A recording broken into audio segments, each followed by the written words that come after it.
Good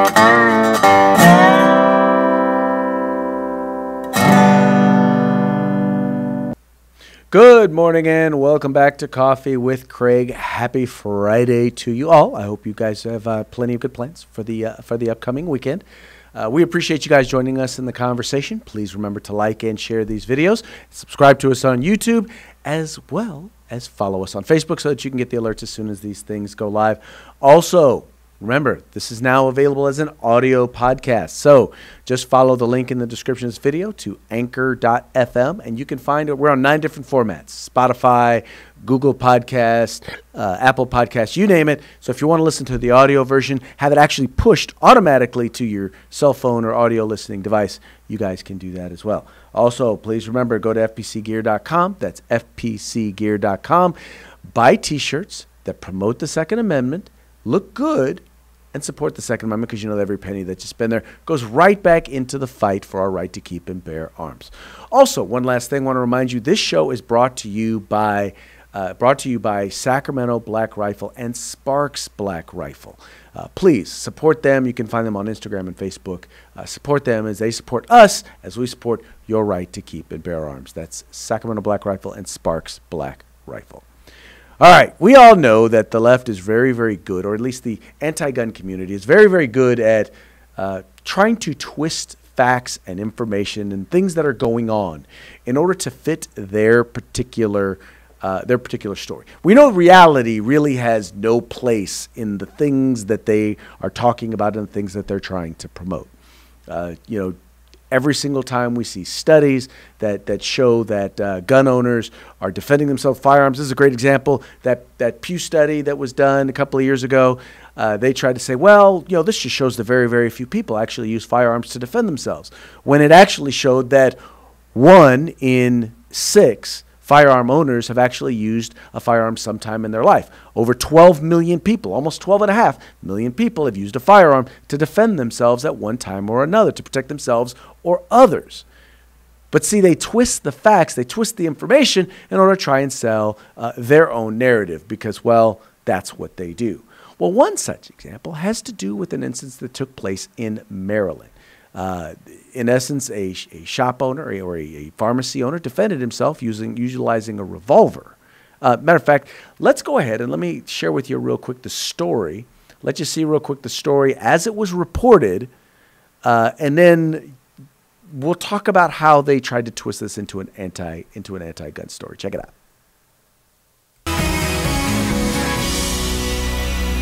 A Maryland pharmacist fires his revolver to stop 2 would-be robbers who are now facing charges. Princess Anne police say 22-year-old Cody King and 22-year-old Justin Bull entered the Caremore pharmacy on Monday. Investigators say a store employee came out and confronted the suspects with his own gun.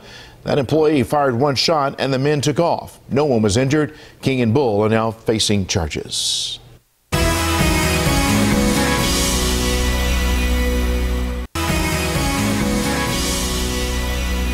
A Maryland pharmacist fires his revolver to stop 2 would-be robbers who are... Okay, well, that wasn't supposed to loop, but anyway, you guys get the picture. So, 2 guys go into a pharmacy armed with an AR-15. The goal of their particular adventure was to rob the place. So the owner of the pharmacy has a revolver and confronts them with the revolver, and they run. Right? Now, what does that sound like to you? That sounds like a good guy with a gun success story. This sounds like a successful time in which an individual, by the way, there were other people in the store at the time. All right, so he defended not just himself, but his customers. Defended them with his own firearm, right? And evidently he was effective, because guess what? They took off. They were eventually arrested and are now facing charges.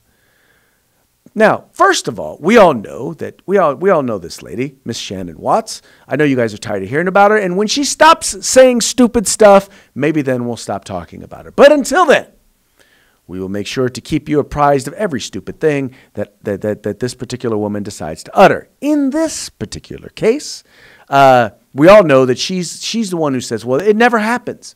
So this never happens. A good guy with a gun, people defending themselves, utilizing a fire to defend themselves. No, this doesn't happen.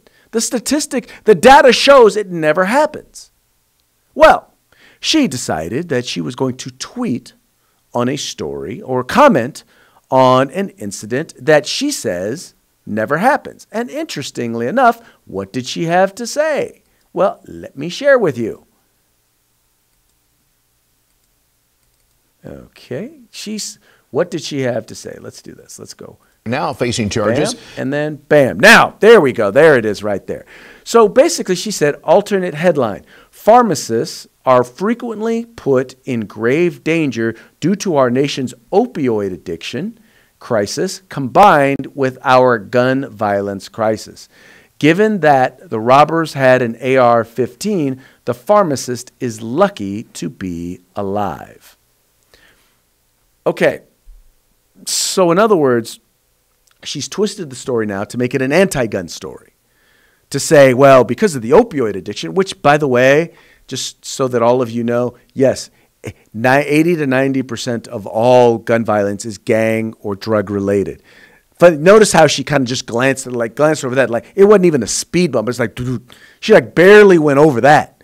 But it had to do with gun violence. And an AR-15, which, by the way, all long guns used in about 3% of overall crimes.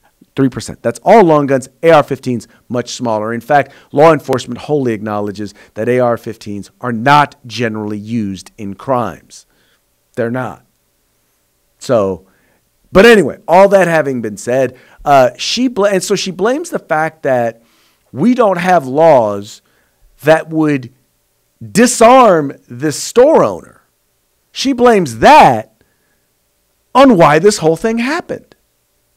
Now, mind you, in Maryland, the AR-15 is in fact considered an assault weapon. So they had a firearm that they weren't supposed to have, according to Ms. Watts. I mean, that's what she wants, right? She doesn't want them to have that firearm, but guess what? It's already illegal for them to have that firearm. But at the same time, and by the way, the law notably did not keep them from getting that firearm, the fact that it was in fact illegal, but you get that point. But then she would want to limit. Now, here's the funny part. So he had a revolver. If she had her way, that's all he could have possibly had. That's it. If that. I'm surprised she didn't want him to come out with a single-shot musket. But it shows you the mental machinations that these folks go through in order to perpetuate a lie to take away your rights so that they can feel safe. Explain this to me. If the only people who are disarmed from your laws are the good guys, the law-abiding citizens, the pharmacists who are trying to defend themselves, but not the criminals. Here's a great example. The criminals wouldn't be disarmed because they weren't. How exactly do you feel safe? Why exactly should you feel safe? I will tell you why. You should not feel safe. You shouldn't feel safe. Because all you have done is disarmed people who seek nothing more than to exercise their fundamental right at self-defense.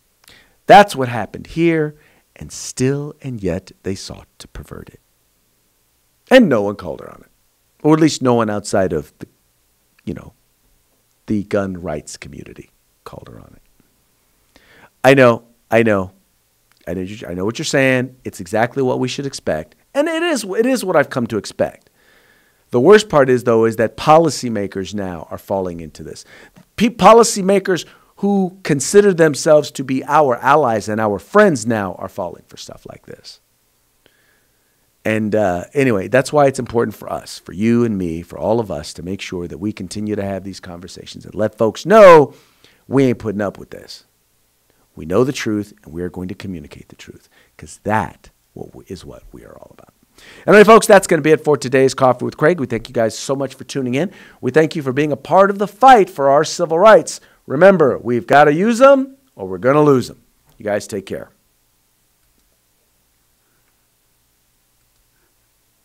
If you like our videos, follow, subscribe, like, and share.